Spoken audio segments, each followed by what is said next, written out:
नमस्कार दोस्तों, ध्यान अ जंप इनटू अननोन।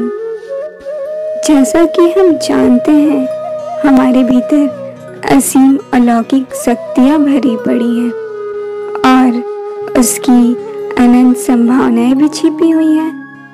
हमारे जीवन का लक्ष्य उसे जानना होना चाहिए। हमारे पास अपार सुख ऐश्वर्य होने के बावजूद इस असीम शक्तियों को जाने बिना व्याकुल रहते हैं। हमें इस बात का ख्याल ही नहीं है। हम आदर्श से नहीं बनते, हम बनते हैं बीज से, पोटेंशियलिटी से। हम भविष्य या भूत से नहीं बनते, जो हमारे भीतर छिपा है उसके प्रकटन से, उसकी अभिव्यक्ति से बनते हैं। जैसा हम जानते हैं, ध्यान दशा बहुत सरल है, लेकिन सीढ़ियाँ जो हमें उस तक पहुँचाती हैं बड़ी कठिन मालूम पड़ती हैं। हम मनुष्य के लिए कोई भी कठिन चीज़ तब तक मालूम पड़ती जब तक हम वहाँ जाने की साहस न करें। जैसे साहस हो, एक क्षण की देरी नहीं होगी उसे सहज होने में।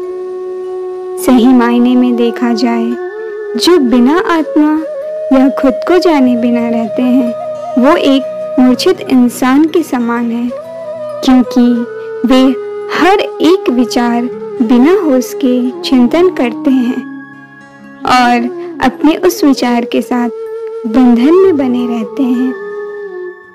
जिस दिन हम दृष्टा होने में समर्थ हो जाते हैं, उस दिन विचार विलीन हो जाते हैं, विचार शून्य हो जाते हैं। तब जो शेष रह जाता है वह है शांति, वह है ध्यान। इसी दशा में जाना जाता है जीवन। इसी दशा में अपने प्रिय से, परमात्मा से मिलन होता है। ज्ञानी इसे आत्मा कहते हैं, विचारशील इसे सत्य कहते हैं। यही मिलन की उपलब्धि की मुक्ति है।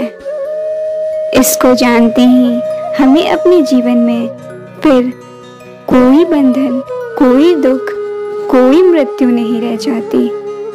हमने अपने जीवन में ये अनुभव किया होगा, हम हिंदुस्तानी मन को दुनिया पर प्राप्त करने वाले बड़े बड़े सौदागर नहीं लुभाते, हमें लुभाती हैं खुद पर प्राप्त करने वाली जितेंद्रिया।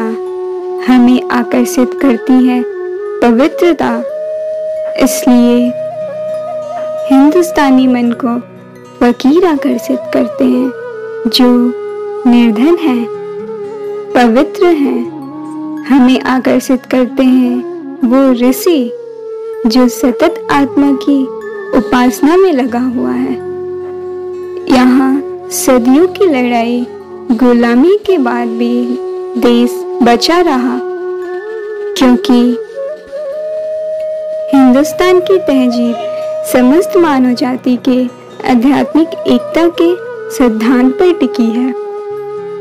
इसलिए कभी भीतर कभी बाहर की लड़ाइयों के बावजूद यह देश जिंदा रहा, तो इसलिए भी कि उसने अपनी आत्मा की अमरता का संदेश पीढ़ी दर पीढ़ी अपने चहन में जिंदा रखा।